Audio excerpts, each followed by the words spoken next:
ఘోర విషాదం 1000 మంది మృతి. మయన్మార్లో సంభవించిన భారీ భూకంపం పెను విషాదాన్ని మిగిల్చింది. ఇప్పటి వరకు సుమారు 200 మంది మరణించినట్లు అధికార వర్గాలు వెల్లడించాయి. అనధికారిక లెక్కల ప్రకారం ఈ సంఖ్య 1000 వరకు ఉండొచ్చని యుఎస్ జియోలాజికల్ సర్వే అంచనా వేసింది. పట్టణాలు, నగరాల్లో వేలాది భవనాలు నేలమట్టం అయ్యాయి. దాని శిథిలాల కింద చాలా మంది ఉండొచ్చని పేర్కొంది.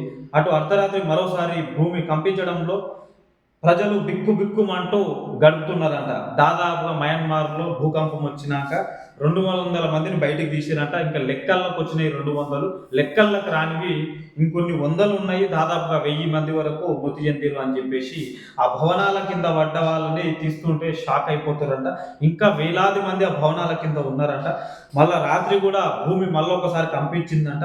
బిక్కుబిక్కుమంటుకుంటూ సావాలనా బతకాలనా అని ఏడ్చుకుంటా వాళ్ళకి ఏం చేయాలనో తోచలేని స్థితిలో గడుపుతున్నారట మయన్మార్లో. మన దేశం ఎంత గొప్పది ఆలోచన చేయొచ్చు. ఎంత మన దేశాన్ని ఒక తయారు చేసిన విధంగా ఉంటుంది. వర్షాకాలంలో వర్షాలు, చలికాలంలో చలి, దాని తర్వాత ఎండాకాలంలో ఎండలు అన్నట్టు మన దేశం ఇంత మంచిగా ఉంటుంది. పక్క దేశాల్లో చూసినావా ఎన్ని అదే ఉంటాయి. భూకంపాలు చాలా ఘోర స్థాయిలో ఉన్నాయంట. మరి లాస్ట్ వరకు మృతుల సంఖ్య ఎంత ఉంది అనేది మనం లాస్ట్ వరకు చూడొచ్చు.